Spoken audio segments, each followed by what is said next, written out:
தென்னாடுடைய சிவனையை போற்றி எந்நாட்டவர்க்கும் இறைவா போற்றி. ஓம் நமக் சிவாய.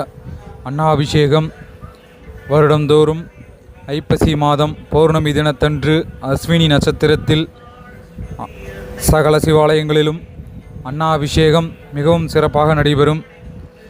அன்னாபிஷேக தினத்தன்றுதான் சந்திரன் தன்னுடைய ஆத்ம பலத்தை முழுமையாக பூமிக்கு அருகாமையிலே தன் ஒளிர்கதிர்களை வீசத் தொடங்குவார்.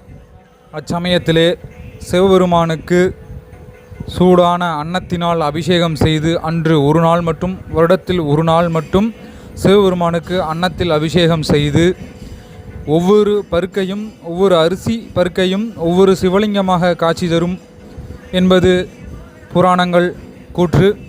எனவே இச்சமயத்தில் சிவபக்தர்கள் அனைவரும் இன்று அன்னாபிஷேக தினத்தன்று அருகில் இருக்கும் சிவாலயம் சென்று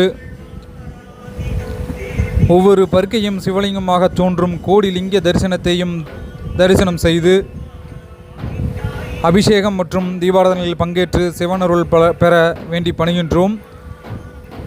மாலை நடக்கும்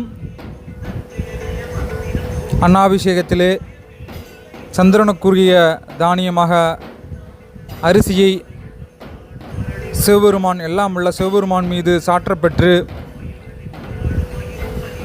சிவபெருமான் அன்ன லிங்கமாக காட்சி தரும் ஒரே தினம் இன்று ஐப்பசி பௌர்ணமி தினமாக இன்று அன்னாபிஷேக தினம். அன்னை அன்னபூரணி சிவபெருமானுக்கு பிக்ஷை பாத்திரத்திலே அன்னமிட்ட தினமும் இன்று என்பதால் சகல செல்வங்களும் அருளும் தினம். நன்றி, வணக்கம்.